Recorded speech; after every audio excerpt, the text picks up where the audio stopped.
1861-ൽ അമേരിക്കയിലെ ഒരു ചെറിയ ഗ്രാമത്തിൽ സഹോദരിമാർ അവരുടെ വീട്ടിൽ ഒത്തുകൂടിയിരുന്നു. മൂത്തത് മെഗ് ആണ്, രണ്ടാമത്തേത് ജോ ആണ്, മൂന്നാമത്തേത് ആമി ആണ്, ഇളയത് ബെത്ത് ആണ്. ആ രാത്രിയിൽ മെഗും ജോയും മെഗ്ഗിയുടെ സുഹൃത്തിന്റെ വീട്ടിൽ ഒരു നൃത്ത പാർട്ടിക്ക് പോകാൻ പദ്ധതിയിട്ടിരുന്നു. ജോ മെഗിന്റെ മുടി വൃത്തിയാക്കിക്കൊണ്ടിരിക്കുമ്പോൾ അവൾ അബദ്ധത്തിൽ മെഗിന്റെ മുടി കത്തിച്ചു. ഭാഗ്യവശാൽ അവളുടെ അശ്രദ്ധ വലിയ പ്രശ്നമുണ്ടാക്കിയില്ല. ജോയുടെ ആദ്യ പാർട്ടിയായിരുന്നു അത്, അതിനാൽ മെഗ്ഗി കടങ്ങൾ വിശദീകരിച്ചു. പാർട്ടി നിശ്ചയിക്കരുത്. അവൾ ഒരിക്കലും വളരെ വേഗത്തിൽ സംസാരിക്കരുത്. ശൃംഗരിക്കരുത്. ആൺകുട്ടികളെ അമിതമായി പ്രശംസിക്കരുത്. കൂടാതെ മറ്റു പല നിയമങ്ങളും. പാർട്ടി സമയത്ത് ജോ തന്റെ സഹോദരി തന്റെ സുഹൃത്തുക്കളോടൊപ്പം നൃത്തം ചെയ്യുന്നത് കാണുന്നതല്ലാതെ മറ്റൊന്നും ചെയ്തില്ല.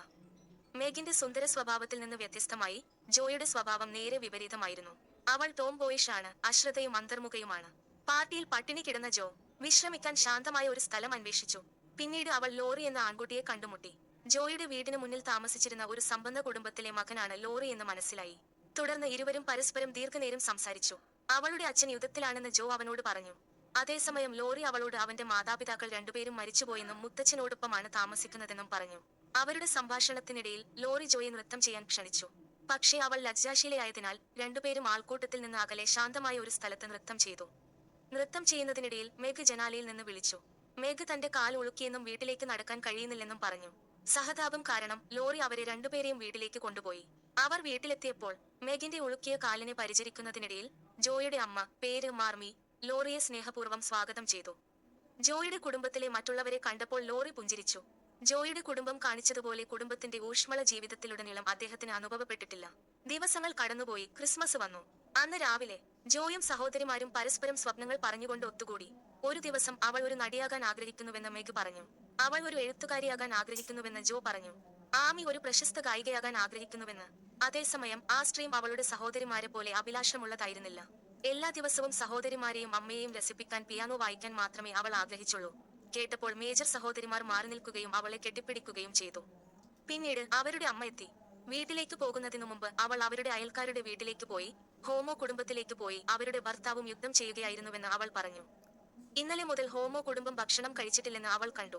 സ്വയം ചൂടാക്കിയതനുസരിച്ച് കുട്ടികൾ പരസ്പരം കെട്ടിപ്പിടിച്ച് ഒരു കിടക്കയിൽ ഉറങ്ങേണ്ടി വന്നു. കഴിയുമെങ്കിൽ മാർമി അവരുടെ വീട്ടിലെ മുഴുവൻ ഭക്ഷണവും ആ കുടുംബത്തിന് നൽകാൻ ആഗ്രഹിക്കുന്നു.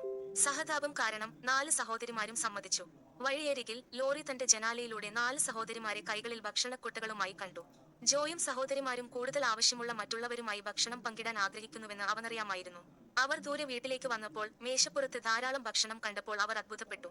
വീട്ടിലേക്ക് മടങ്ങുന്നതിനു മുമ്പ് ലോറിയും മുത്തച്ഛനും വന്ന് എല്ലാ ഭക്ഷണവും അവർക്ക് നൽകിയെന്ന് അവരുടെ കുടുംബം അവരോട് പറഞ്ഞു. ഒരു ചെറിയ സന്തോഷം. മാർമി അവരുടെ അച്ഛനിൽ നിന്നുള്ള കത്തുകൾ എടുത്തു. മാർമി പറയുന്നത് കേൾക്കാൻ 4 സഹോദരിമാരും ഒത്തുകൂടി. അച്ഛനില്ലായിരുന്നിട്ടും ഈ ക്രിസ്മസ് അവരുടെ കുടുംബത്തിന് ഏറ്റവും സന്തോഷകരമായ ക്രിസ്മസ് ആയി തോന്നി. പിറ്റേന്ന് ജോ അമ്മായിയെ കാണാൻ പോയി. കുലീന സ്ത്രീകളുടെ കാര്യങ്ങൾ പഠിക്കാൻ അവൾ ആഴ്ചയിൽ ഒരിക്കൽ അമ്മായിയെ സന്ദർശിച്ചു. അവളുടെ അമ്മായി ഒരു ധനികയും പിശുക്കനുമായ വേശ്യയായിരുന്നു. അവൾ പിശുക്കനാണെങ്കിലും അവളുടെ അനന്തരവന്മാരെക്കുറിച്ച് അവൾ വളരെയധികം ശ്രദ്ധാലുവായിരുന്നു. അതുകൊണ്ടാണ് ജോയെ ഒരു കുലീന സ്ത്രീയെപ്പോലെ പെരുമാറാൻ പഠിപ്പിക്കാൻ അവൾ ആഗ്രഹിച്ചത്.